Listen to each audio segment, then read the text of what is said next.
if your DJ headphones could finally give you proper wireless freedom without sacrificing audio quality, latency, and battery life, because that's exactly what the brand new OneOdio Studio Max 2 headphones are promising on paper. And honestly, some of the specs on these new versions, they're pretty wild. The lovely folks over at OneOdio sent me their brand new Studio Max 2 wireless DJ headphones to test and review, and this time they've been engineered in partnership with DJ Kashmir, known to his mum as Niles.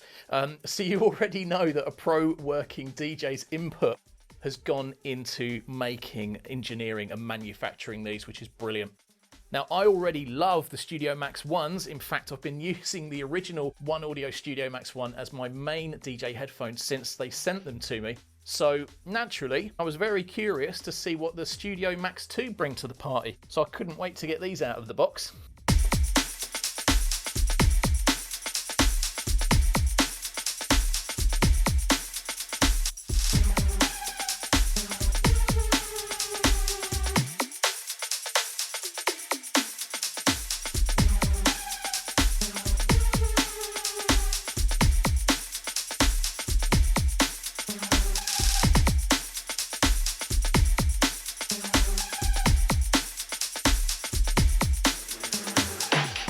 Very nice.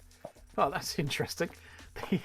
The pocket on this side here is, for want of a better term, upside down. So as I open that up, it's like it's trying to fall out. That's an interesting design. Why? I don't know why they've done that. The cables that it comes with, if it's the same as the Studio Max 1, let's have a look. This was something I absolutely loved about the original pair. You have the large adapter and the small adapter. And the brilliant thing about the headphones, the gold connector takes the large size. And then this, obviously, the smaller end can plug into mobile phone adapter. That will go into my MacBook perfectly, so laptop. Yeah, anything that uses a small connector. But then this is what blew me away with these. Just such a simple design. Look, you can do it the other way round. So the small connector goes in the other socket, and that leaves you with the large jack, which can then go, for me, in my DJM A9 mixer, you know, or your controller or professional DJ mixer. So yeah, absolutely brilliant. So I love the fact that you can use either end. So for me, that's been a game changer. And you've got the USB charging cable, USB-C to USB-C, and then this shorter cable, this is for the receiver. So on the Studio Max 1, this is known as the M1 receiver. With the Studio Max 2 headphones, this is the M2 receiver. That's clever. I don't know if you can see that. I don't know if that's coming through on the camera clearly. That's a lockable connector. Okay, cool. That's decent. Yeah, so there's no risk of that popping out mid-set. Oh, I like that. And then this end would go into the mixer. It's got a screwable adapter. That's good.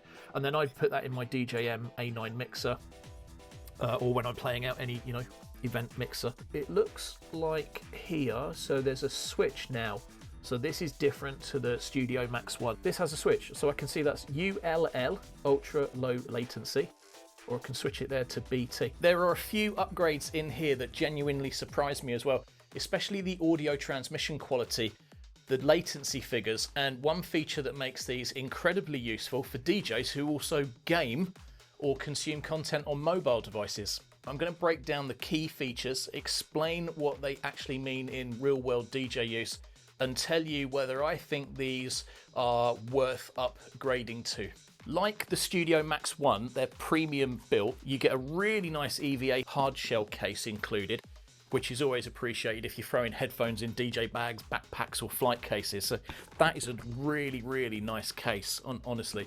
One thing I think you have to include in a DJ headphone is definitely the 180-degree rotatable ear cups, which these have retained, and that's genuinely important for DJs, especially if you mix like one ear on, one ear off, like I often do in live situations.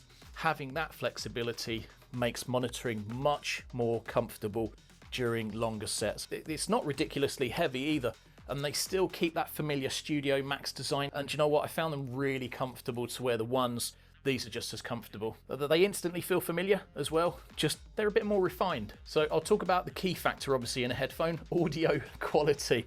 So they support high-res audio with dual gold certification, and Sony LDAC support at 990 kbps. If you're not sure what that means, that's a massive jump in wireless audio quality compared to the Max 1. So the original version transmitted wireless audio at around 160 kbps. These up to 400 kbps for wireless transmission quality.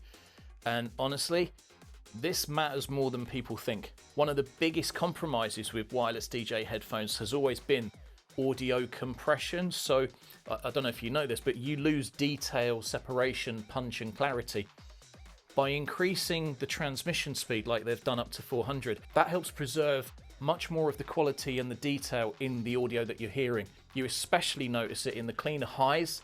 It's got real tighter bass, and there's actually more clarity, you know, in layered dance music. You'll hear it, which, let's be honest, is exactly what DJs need when queuing tracks in loud environments. You need to hear all of those frequencies. Inside, you've got a large 45mm driver with a frequency response of 20 Hz right up to 40 kilohertz. And before you come for me in the comments, yes, I know humans can't technically hear all the way up to 40 kilohertz. It's about 20 kilohertz. Unless you didn't know that, well, then now you know. But wider frequency response, that in headphones helps it sound more open and detailed overall. And then the bass response in these is really strong and it doesn't become muddy.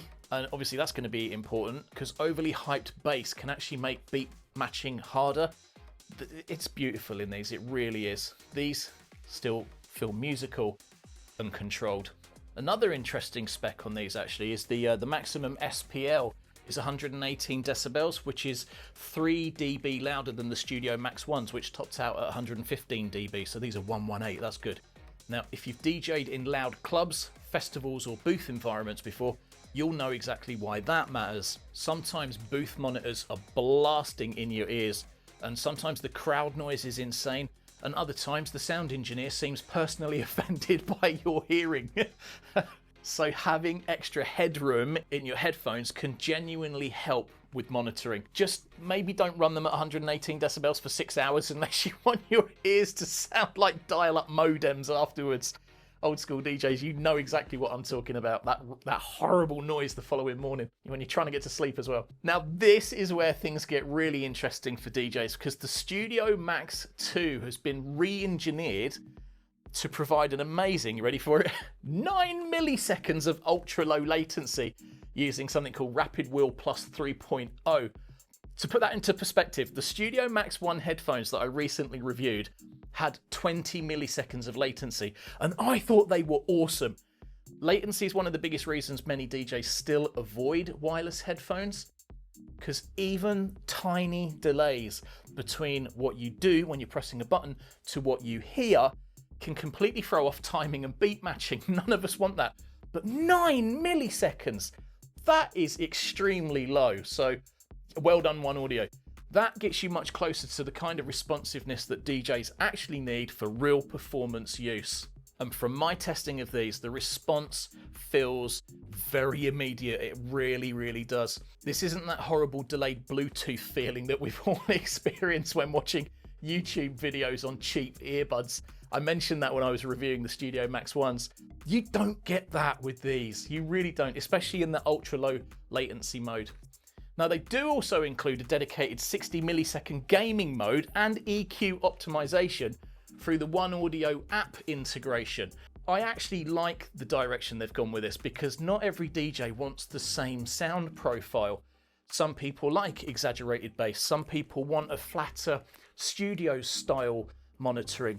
And you know, some want extra vocal clarity, so you can customize the EQ. So having the option to tweak the sound signature yourself in a free app, that's really nice. Well done, OneOdio, for adding it to the mobile app. Can't do that with the Studio Max 1s, but you can with the Studio Max 2. Now the battery life, that's ridiculous when you're in Bluetooth and wireless mode, 120 hours in Bluetooth mode, around 60 hours in low latency mode.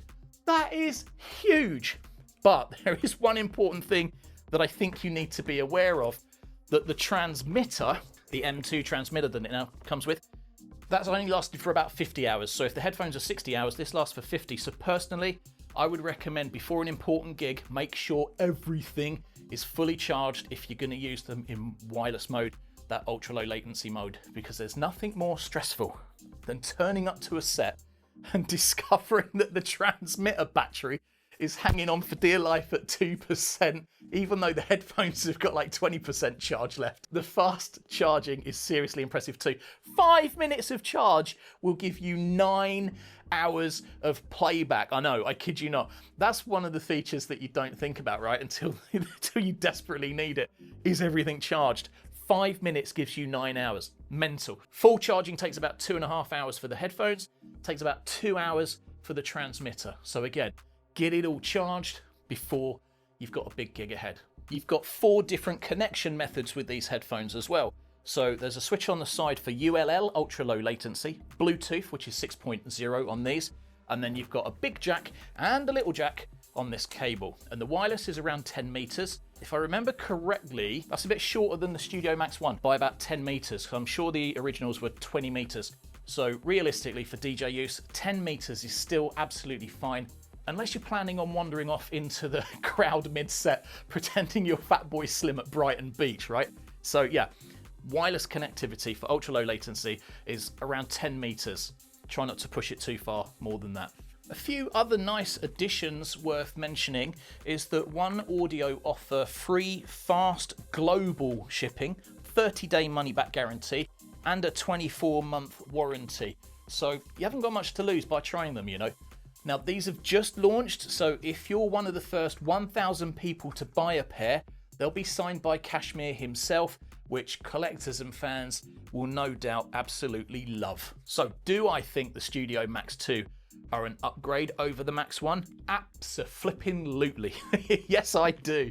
Especially if you care about low latency, you know, higher quality wireless audio, longer battery life, and more flexibility with that EU customization in the app. Yeah, 100%. What impresses me the most is that they feel less like Bluetooth headphones that DJs can use. They're more like headphones that are genuinely designed for DJs who want wireless freedom without sacrificing performance, and they've nailed it with this Max 2. They have. That is the very important difference. The Max 1 already won me over, but the Studio Max 2 feel like OneAudio listened to feedback from real DJs and refined the formula even further. I'm definitely going to be switching over to these going forwards. So it looks like my son is going to get the Studio Max ones as a hand-me-down. Let me know in the comments, have you tried using wireless headphones and what's been your experience with them? Let's have a conversation about it. I'll be interested to find out what you're using and how you found them. If you found this video helpful, hit the like button, drop a comment, and don't forget to subscribe for more DJ tips, tricks, mixes, and hopefully some more product reviews, eh? I'm DJ Hurley from MKFM here in the MKFM studios. And until next time, keep spinning, stay creative, and I'll see you in the mix.